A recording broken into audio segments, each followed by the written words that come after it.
Hello, welcome to The Mum Show. Coming up on the show today, I'm with Emma and Claire to talk about finding freedom from life-controlling issues. So grab yourself a cup of tea, get comfortable, and let's get started.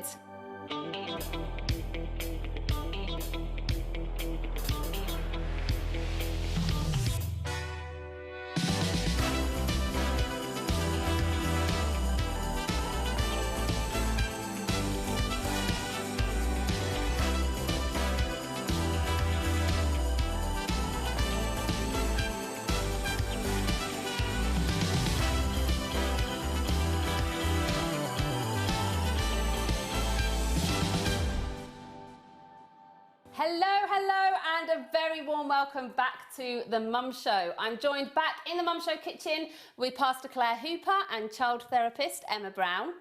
And today we're going to explore the subject of life-controlling issues. We're going to look at what they are, and most of all, how can we find freedom from them for us and for our children. I feel like I need to add a disclaimer because, I mean, this subject is huge. Oh, yeah. Life-controlling issues covers so much, and the idea of being able to find freedom in a 20-minute Mum Show episode is quite a challenge, really, isn't it? But let's see if we can dive into this subject a little bit, because let's ask, first of all, what is a life-controlling issue? Well, that's it. I think when we kind of think about that, our immediate thoughts go to kind of like hard drugs or alcohol, but actually it affects everybody in every way, in all our walks of life at the moment. I think with this kind of the society that we live in, where everything is instant, we don't have to wait for anything anymore, really, do we? Online shopping, gambling, pornography. Gaming, everything is almost at the touch of a button. And I think the onset of the internet and having mobile phones and smartphones just means that and it's not just the internet either, is it? It's things like food, it's things like relationships. It's anything really where I think that kind of draws our attention and makes us kind of escape and distracts us from actually feeling what we feel and being present in this world. So I think it affects all of us, doesn't it? Yeah, and it creates a separation, doesn't it, between us and God? Yes. It's that coping mechanism. Yes. And I suppose that's what makes it all of us. I'm assuming there's no stereotype for somebody who might go to a life-controlling issue as a way to cope. No, I don't think there is. I mean, I think there is, there's some scientists and some researchers would say that there's an addiction type of personality, right, okay. But I don't really agree with that, and I know there's a lot of controversy about it. I think there's huge amounts of different, I suppose, aspects of your life that come together, and I don't think anybody chooses the path of becoming addicted to something. No. And I think it's a really fine line as well between having a habit and having a full-blown addiction. So I just think it affects all of us, and I think all of us, either if it's not affecting us personally, we're likely to know somebody where there's life-controlling issues around. I guess we're kind of looking at those things, aren't we, that overwhelm us, and those things that we turn to in our state of overwhelm, which we know that the answer is Jesus. We know that he's our source. We know that he's our liberator. But it's in those moments where life has got too much for us, what do we turn into instead for our source? Do you think, I mean, Claire, you pastor a lot. Obviously, you are a pastor, but you particularly have worked with a lot of young people, haven't you? And you've pastored in a college. Yeah. Do you think you've noticed anything that is a particular trend in this issue? No, I'm just going to echo what Emma said. You can't stereotype it. People come and people mask it very, very well. What you might think is a habit or you don't even know is going on for somebody. People are so often able, because it's a coping strategy, they use it to cope and mask what they're going through, and it can often just be a trigger, or just being able to look a little bit differently at that, or patterns of behaviour, or slight changes in the way that they do things, or the words that they would use, or the continual maybe patterns of behaviour that you see that say maybe there's something more going on here. Yeah. But no, I wouldn't say that. I think it actually still surprises me sometimes because people do hide these things very, very well, don't they? Absolutely. I think it's really interesting as well, because we're going to look at in a minute how this impacts our children, particularly our teens, and we're going to look at how we can kind of intervene in that situation. But I think there's probably a rise as well for mums where perhaps we are, especially if you're a new mum or if you're dealing with something overwhelming, it is so easy now for a mum to become absorbed in her phone and channel out every other stress and pressure that's going on. It's easier to look at the dream life you wish you had on Instagram than to come and deal with the realities that we're in. I mean, do you think this is something that's impacting mums in this generation of not just mobile phones, but turning to other resources that perhaps we can throw some light on that as to why that can happen? Yeah, I absolutely do. And I think what's really sad is that you know, when we look at some of the statistics about mobile phones, and this is only really, really recent, I mean, the advance of mobile phones has happened so rapidly. I mean, we're on, the iPhone X at the moment? Yeah. So, you know, it's just so fast-pacing, isn't it? And I think, you know, there isn't very many people in the world now without a smartphone. I think I've got some statistics here about, do you know that actually there's a word now for if somebody's got a fear of not having their mobile phone with them? Oh, no way. It's called nomophobia. Nomophobia. And it's an actual, real phobia now that's been described. Yeah. So 80% of our teenagers will check their phone every single hour. Us as a, you know, and this isn't just our teens, this is all of us, we spend 100 hours a month either texting, gaming or emailing or checking our phone, and that equates to, over the lifetime, 11 years.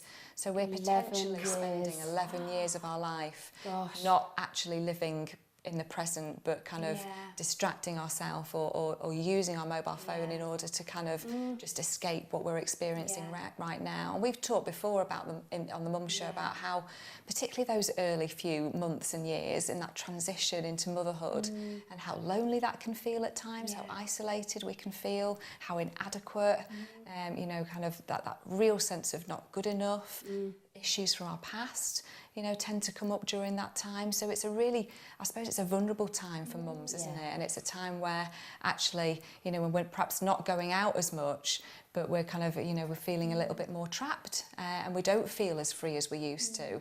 And it might just be easy to, you know, drink an extra glass of wine or, oh, I've opened the bottle, I might as well finish it now. And if that happens, you know, it's over and over and over again, it's a really fine line between kind of what we might use to numb or to kind of just get by, and then that unfortunately then can become a life controlling issue where we get into real trouble with it. I felt really personally challenged about this recently because I love, you know, I love social media, and it's like sometimes things come along, a piece of technology, and for some people it just seems to fit them. I'm like, I love it. I love having the phone. It's helped me structure my day. I do emails. I use it like a home office. I don't have a home computer. I do use it when I'm about so I can work and do things. But more recently, as my children have gone older, I don't use it to escape. I've used it to feel a bit of boredom. Because my children don't need me, I don't have to do bedtime, I don't do activities, I come home from work. I'm like, when you know, we live in the UK, like a tiny island in the North Sea, and it's raining, you can't go out in the garden or do much more, and I'm like, what am I going to do with my time? So I had to download an app a number of months ago to help me monitor how long I was on it, just endlessly. And nothing was actually particularly negative that I was involved in. I was doing positive stuff, reading, watching things, listening to podcasts. But I was like, this cannot be my life like that. Absolutely. I cannot be spending hours and hours a day with this thing in my hand. I have it in front of me now. But, you know, I had to personally regulate myself. But if you think about how hard that perhaps was for you to even, and you're somebody who you've not had your mobile phone for the whole of your life, have you? Whereas with the teenagers that we're parenting now, they're growing up with this as the complete and utter norm. You know, you could sit a load of teenagers in a room right now, and all of them will probably not actually be engaging with each other, but they'll be engaging with their phone. They might kind of look up and show each other a few things, but that's really, really sad, isn't it? And I suppose the point is, it's not that this is the vehicle is not at fault, it's how we use it. Absolutely. Do you think there are any, because we're just talking about parents for a moment and just reflecting before we go into our teens, do you think there are any questions that a mum should ask themselves, or somebody that's watching should ask themselves, just to check with a habit? Like, what question would you say, I should probably ask this about this behaviour? Well, I think what you said initially, Claire, is this behaviour causing a separation or a distance between me and God, and is it impacting on my relationship with God? Is this behaviour impacting on me in a different way? Is it impacting on my health, on my kind of emotional health? Is it something that's impacting on my relationships? Have I tried to stop this behaviour in the past and struggled? Yeah. Those sorts of questions are really, really important. If there's something that you feel that actually, do you know what, this is a bit of a habit, but I'm really aware of it and I don't want it to become, I don't want the balance to tip, because it can so easily tip into something where actually we no longer have any control over it. Yeah. And then we can get into real trouble with things, can't we? Yeah, absolutely. I remember asking myself, like having to stop myself, because, you know, when you first have children and you can go to Google to find out everything. And you know, when you're like, why am I even asking Google this? What's Google gonna know? Like, seriously, Google, you have no clue about this great philosophical question, you know, but it's just like, Google it. Did you know anything? Just like putting things in endlessly and endlessly about my journey that I was trying to get through. And it really challenged me, because I thought, wow, I have access to the creator of the universe. Absolutely. I have access to God, and I'm here trying to look on who I don't even know who's uploaded that content, and I'm going to you. And it really challenged me actually to think, do you know what, before this goes any farther, I think this is going to impact my prayer life. I think it's going to impact seeing Christ as my source. I think I need to stop this and actually consider whether I want to build my entire parenting journey on what Google says, you know. And it's I know it's not like a major thing, but it's just like you say, one of those moments where you question, is this healthy? Is what I'm doing healthy? It's what's speaking into your life. Yeah. What voice are you allowing to speak into your life? What truth are you allowing to be the foundation of the way you live your life? Yeah. Do you know, we have got a great story from a lad, I believe his name is Oakley. Oakley. And so he is a teenager and around the age of, I think, 12 or 13. Oh, he's 16. Yeah, but this was back a few years ago. So when he was 12 or 13, he experienced a lot of suicidal thoughts and depression, which had become very life controlling for him. So let's have a look and check out this quick video. And action. 4 years ago, I was in a stage in my life where I was going through depression and I was going through suicidal thoughts. And I was going into upper school, and I just felt like I had so much pressure from society and so much pressure from people around me. And because I've got a body shape who is a person who does sport and all this kind of stuff, they expected so much of me, and I felt like this just was too much for me, and it put too much pressure on me. So it started affecting not just me as a person, it started affecting my mind. I'd go home and put on this fake smile. I'd act like I'm all great, I'd act like I'm all happy, yet I'd go into my room and isolate myself. I didn't even want to live anymore. There's so many situations where I was going to commit suicide, and there's so many situations where I was going to harm myself, but I never had the chance to, because there was always someone near me.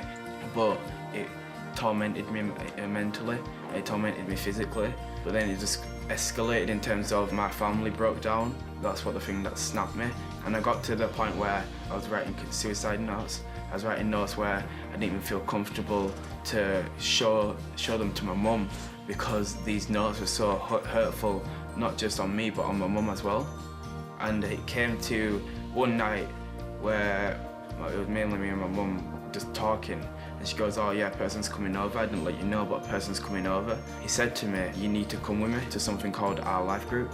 This life group is where we have a lot of young people come together in a household, just be teenagers, but not teenagers from society, teenagers from Christianity. In terms of, we'd go out and have fun, but we'd not go and drink alcohol. We'd go out and have fun and we'd not go and smoke weed or something like that. But I still even him telling me this, I didn't want to go. I knew that me feeling that way means that I'm taking myself out of this isolation and taking a step forward in life. So it got to the point where he kept saying, we need to go, you need to know, you need to go, you need to go. So I was like, oh man, this guy's more stubborn than I am. So I'm just gonna go, I'm just gonna be out there, and I'm just gonna go to this life group. And when I got there, I just had people love on me, care for me, and just breathe life into me. And I've never felt this way before.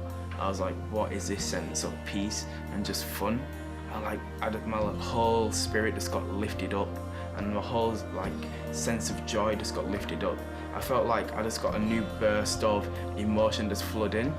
If he didn't help me, I'd have probably gone to a place of pure depression and pure self, just not loving, but like self deprivation, and just like pulling myself down, and I'd have probably not been on this earth. And that's why I say I'm on this earth because of Jesus, and there's no other person here on this earth who can help me, because it's the only person that can help me is Jesus, and that's the only reason I'm here.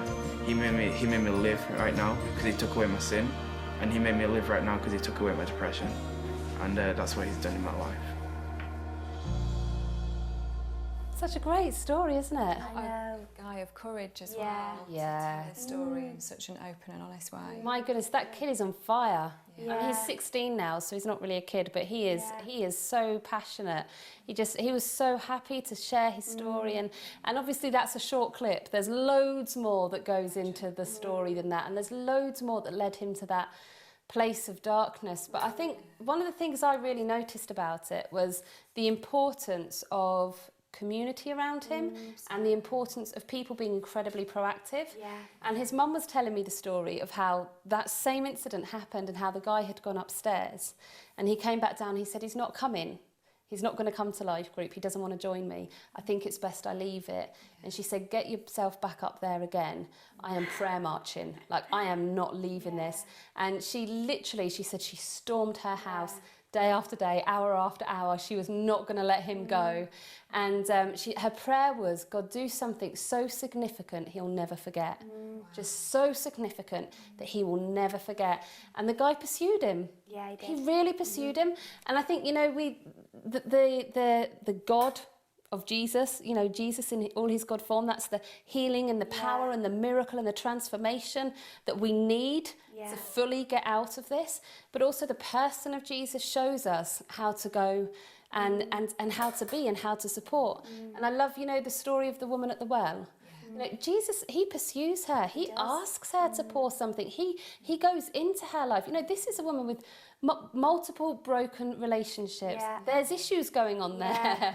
I'm sure as a therapist you'd love to analyse that. But, there's issues there and he pursues her. And I don't know, to me it feels like in Oakley's story there, the pursuit that he found at the very beginning was really significant. That's right. Absolutely. He's one of my son's friends, actually, so we obviously heard a little bit of the journey alongside that, and I think the group that they were in, where I can say, if you can find a local church that will accept your children the way that they are, give them a life-giving environment to grow in, to go through challenges in, I know the story, and I know that when they took him, he didn't just go somewhere then that somebody ignored what he was feeling, who walked that journey with them. And I think you would say that's when we're talking about the 12-step program for adults, but that's the same with children, right? Walking them through a journey is invaluable. Well, I just think as well, for us as adults and for children of all ages, but particularly for teenagers, the pressure is so huge, isn't it? The pressure to kind of do anything that's going to distract them or take them away from actually what they're experiencing. And actually his bravery came from his vulnerability and his courage to kind of say and accept that help in the end, wasn't it? And actually, I think the realisation for lots of people is that we can try and kind of change our habits or break the cycle, but actually sometimes it takes such a hold of our soul, such a hold of our lives, that our own, we can't do things on our own, can we? We can't find freedom through our own efforts. That's the whole reason why Jesus did what he did for us, because he knows that. He knows that we're broken and he came to save us. And the realisation of that is that when we've got a life-controlling habit or an issue, either for ourselves or for our children, the answer has to be believing in Jesus. It has to be knowing that Jesus is the only way we're going to get that freedom. There's that story where Jesus meets the boy that's so in anguish, so tied up by the enemy that he's been harming himself. And when you meet young people that struggle with self-harm, it comes from that place of so much anguish. This is what I need to do to myself to feel okay, to feel like the pain inside is too much, so I'll give myself a physical pain to get rid of it. and all of that goes with that. And Jesus he was so spoke to the heart of it. Yeah. He was not about to let that carry on anymore. You know, this child was in physical danger, even though it was for himself. And I love that he totally walks through everything else to that situation and is able to bring life and freedom. You know, Christ has set us free to live a free life. Yeah. And I think as believers, it's something I love that the mum did that. She just prayed, and that was what she felt she could do. But not only that, she actually was the person that contacted that youth leader to come and get her son, and then she was actively then just carried on praying, but then she also said, right, get back up those stairs. Yeah. The mum took some like real guts and control, I think, over that situation to help. And she could have actually felt overcome with shame about it. That's true. Particularly in a church environment. Yeah. I think there is, you know, I think the expectations, you know, sometimes for Christian families is that we've got it all together, or that our children are somehow immune to mental health issues, or immune to the idea of self-harm, or having even the idea of kind of not wanting to be around anymore, or those suicidal thoughts. They're such huge issues, aren't they, for young people? And I think lots and lots of young people I know face those sorts of issues. But I think for us as parents, it can be actually quite shocking and shame-inducing to really know that our children... What did I do wrong for you to end up feeling like that? Did I not love you enough? Did I not tell you enough? Or where did I fail you? Because we do that as parents, don't we? What did I do wrong for that to have happened? You know, and partly we reflect on our own behaviour. Like, what do I need to change? But then there's there might be some of that that we need to change. That might be some of our own things that have done it. Sorry. Absolutely. No, you keep going. But it's having the bravery ourselves as parents to kind of not go to that place of fear and of shame where everything gets locked down, because that isn't going to protect our children ultimately. Our children aren't, you know, we're not necessarily going to be the person our children comes to with life controlling issues. We're not going to probably be the first port of call. We might be the ones that start to notice it, but actually it's probably likely to be other young people, or maybe the youth group if they go into church and in a youth group leaders, or maybe other adults. Or other members of the family, or even grandparents. So, you know, we can't be precious about this, and we've got to reach out to the community around us for support. I think as well, it's like, I like what you're saying. You can't be precious about it, and you also can't be scared of it, because I think teenage emotions can be scary, because we don't always necessarily know what they're going to respond with. And we talk a lot about, working with our teens, dealing with our teens and getting to that place. And you guys have shared your stories of at times it's like, oh gosh, I've got to tread carefully. Yeah. But when it comes to this, you can't afford to be passive, can you? No, absolutely not, because that passive... I don't think we ever choose to be passive when it comes to kind of dealing with these sorts of issues. It's usually about fear. It's usually about shame and fear, and we choose to either distract ourselves, in which case we're likely to have our own life controlling issues going on. And that's the other thing that I think that we need to be really mindful of, is that we talk about modelling a lot on the show, don't we? Yeah. And what we model to our children. And I think we've got to model the behaviours that we want to see for our children. I don't just mean the actual behaviours, but it's the value base behind those behaviours, isn't it? Definitely. So it's if we don't want our children to go out and get drunk, don't let our children see us get drunk. It's kind of as simple as that in some ways, isn't it? And I always feel really challenged about my phone. Because that's probably the vehicle that, like you, I work off my phone. And I always think to myself, like, I consciously make a decision. What message am I sending? Like, if you're talking to me and I'm like this, what message am I sending? Or if I'm constantly taking selfies and trying to upload them and like, oh, look at me, what message am I sending to you right now?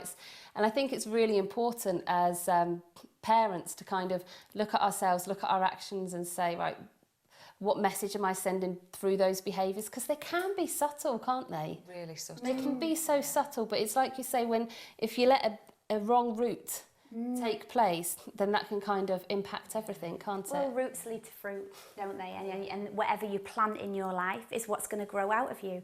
You know, when you're talking about the Galatians, the fruits of the Spirit, growing in self-control, love, patience, all those things that are the coping strategies that we should be reaching for, that God has given us, God-given coping strategies, using joy, using gentleness, kindness, all of those things that are the really difficult things to grow in your life when you have got other things creating a separation between you and God. Absolutely. So it's how do we help our young people to kind of stay present with themselves as well, because I do think that, you know, that's particularly with the mobile phone and young people, it can often feel like an extra limb, can't it, that when we try and prise it off them, that they feel bereft, and actually we don't want them to feel like that just because they've not got the mobile phone.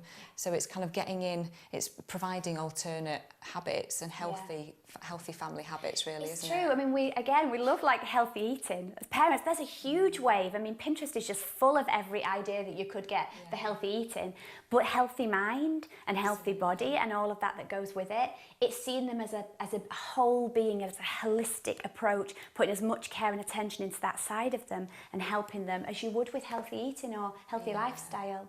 So what would you say if there was a parent watching this at the moment, or a relative, and they think, I have got a child and I'm feeling suspicious and I don't know where to take this, I don't know what my first port of call should be. What would you both say would be a good plan? I would say if you're the parent, then just try and have that conversation with your young person. Do it in a way that isn't accusatory, do it in a kind of a non-confrontational way, but just be thoughtful, be curious. So what would that look like? How would starting a conversation non-confrontationally look like? What would you go in if you were going to say that? Well, I would maybe just come in and say, do you know what? I've been thinking a little bit about how things are going for you right now, and I can see that, you know, there might be things going on in your life that I'm not sure about. And I know that's completely normal for you as a teenager to not want to share everything with me. But as a parent, it's my job to keep you safe, and it's my job to kind of find out if there are things that I think that are going to cause you harm. And this is what my worries are. Can we talk about this?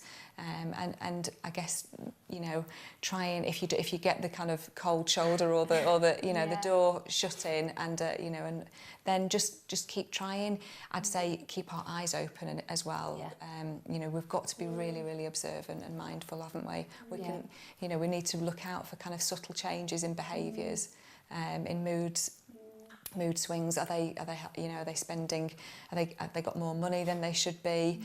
It's all those little things like that actually, you know, just kind of trigger a few warning signs.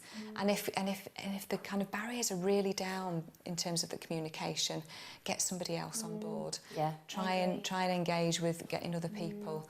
And you know, the other thing is go and, you know, if you're really struggling, go and speak to a doctor. I always recommend that.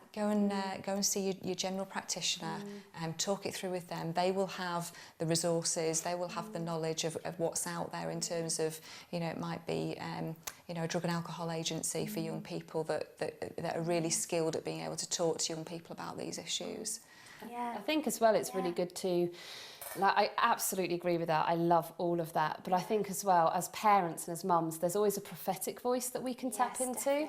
That we can ask for that vision for this child's life, that we can ask for those words that will do some releasing and some bring freedom, and just ask the Holy Spirit, this is big, will you come and join me on this? Guys, that's all I've got time for. I'm so sorry. I can see you're just desperate. Find a trusted friend. Find a trusted friend. Claire on Facebook. I'm joking. Thank you so much for joining me. Guys, I hope that was helpful for you. If you want to hear some more about this issue, please head over to our website at Promise Collective. We've got some more information there. Thank you, and we'll see you next time.